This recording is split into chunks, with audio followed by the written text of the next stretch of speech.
शैक्षिक प्रतियोगी परीक्षाओं में शिक्षा मनोविज्ञान पर जो वस्तुनिष्ठ प्रश्न उत्तर मैंने तैयार किया है, उसी क्रम को आगे बढ़ाते हुए इस तीसरे वीडियो में हम बताना चाहेंगे कि किस तरह छोटे छोटे क्वेश्चन पूछे जाते हैं। जैसे जो अंडरलाइन किए हुए अलग रंग के आपको शब्द दिखाई दे रहे हैं, वही प्रश्न भी है, वही उसका आंसर भी है। जैसे प्रश्न बनेगा कि बालक की प्रथम पाठशाला क्या है, तो उत्तर होगा परिवार। परिवार प्रथम पाठशाला है, किंतु सबसे छोटी है क्या, तो केंद्रीय इकाई। एक बालक या शिक्षार्थी का विकास सबसे अधिक उसके 3 तत्वों से निर्धारित होता है।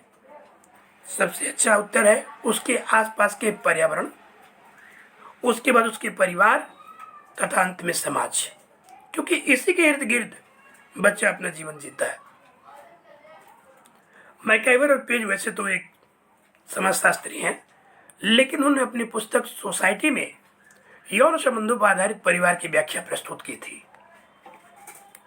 एक तरफ विद्वान है, दूसरी तरफ विचारधाराएं हैं। आइए इसको समझ लेते हैं। किसने कहा था कि परिवार प्रतिशतात्मक होता है, तो सही उत्तर है अरस्तु और प्लेटो ने।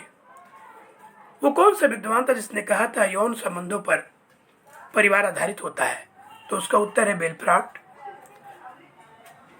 वो कौन सा विचारक था जिसने कहा था परिवार निश्चित क्रम से आगे बढ़ता है, तो आंसर है मार्गन।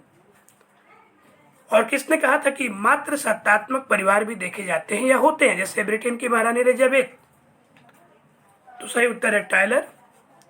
और एक व्यक्ति ने आधुनिक तरीकों को ध्यान में रख के बोला था कि परिवार और कुछ नहीं बल्कि एक वैवाहिक स्वरूप और संबंधों पर आधारित होता है, तो इसका उत्तर वेस्टरमार्क ने कहा था।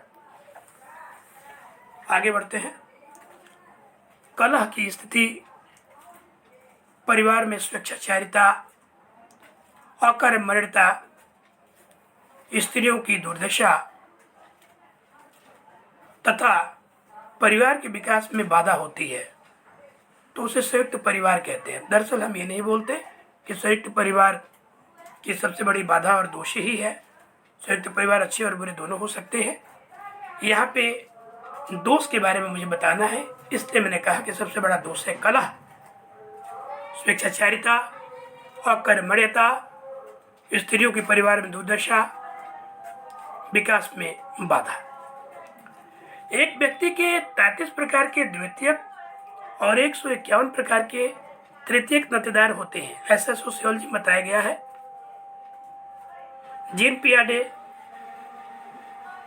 जीन पियाजे महोदय, मीड, वाइगोत्स्की, कोहेलबर्ग आदि शिक्षा मनोवैज्ञानिकों ने अपने अध्ययन विषय में विशेषज्ञों के बारे में बताया कि बच्चे अपने आसपास के परिवार और मित्रों से सर्वाधिक प्रभावित होते हैं। इन सभी विशेषज्ञों ने बताया है कि बच्चे अपने परिवेश और आसपास के मित्रों से सर्वाधिक प्रभावित होते हैं। खेल कूद का भी शिक्षा में बहुत महत्व है।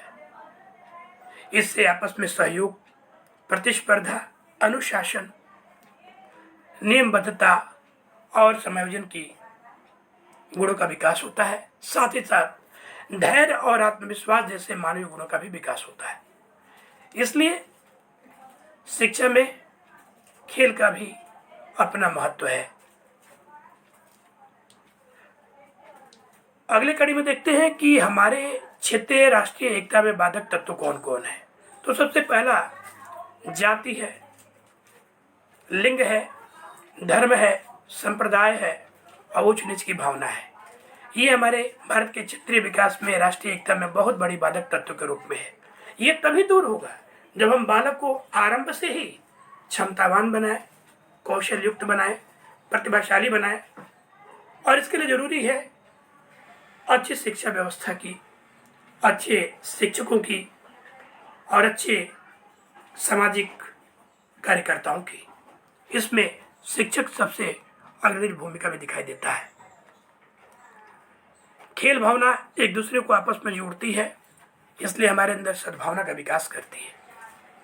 आप जानते हैं भारतीय क्रिकेट टीम हो फुटबॉल टीम हो, क्रिकेट की टीम हो, होते तो है 11 से 13 खिलाड़ी, लेकिन जब खेल भावना से, टीम स्पिरिट से काम करते हैं तो स्थिति मैदान में देखने लायक होती है।